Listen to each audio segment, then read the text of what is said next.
yabayita abanoonyi muje n'ogye ndinze n'abatuusa ne bagaana eddoboozi. Yesu bwe yalinga woona mu nsi yabayita abanoonyi muje n'ogye ndinze n'abatuusa ne bagaana eddoboozi.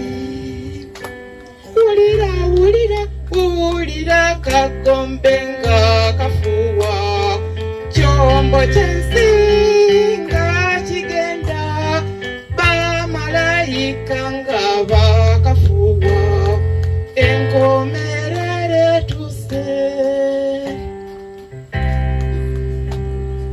Aye ababi bwe baligana balikaba bati wowewowe kale bannange tuve ku byensi tweyuno omulokozi. Wulira wulira wulira kagombe nga kafuuwa kyombo ky'ensi nga kigenda bamalayika nga bakafuuwa enkomerero etuuse.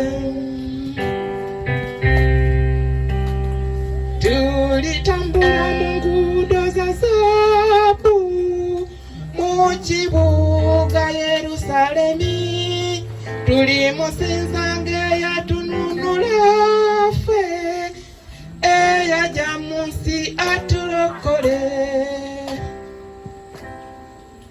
Tulitambula nga bamalayika, tulibeera nga bakabaka, tulimusinza ng'oyo Mukama Yesu nga tutuuse mu Yerusaalemi.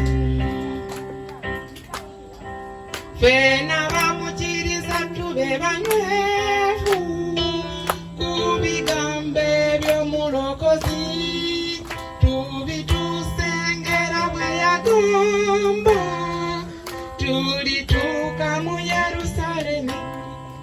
Tulitambula nga bamalayika, tulibeera nga bakabaka, tulimusinza ng'oyo Mukama Yesu nga tutuuse mu Yerusaalemi.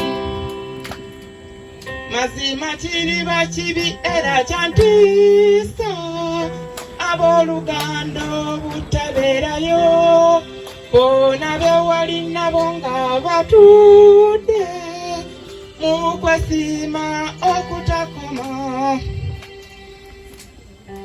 Mazima kiriba kibi era kyantiisa abooluganda obutabeerayo, boona bewali nabo nga batudde mu kwesiima okutakoma.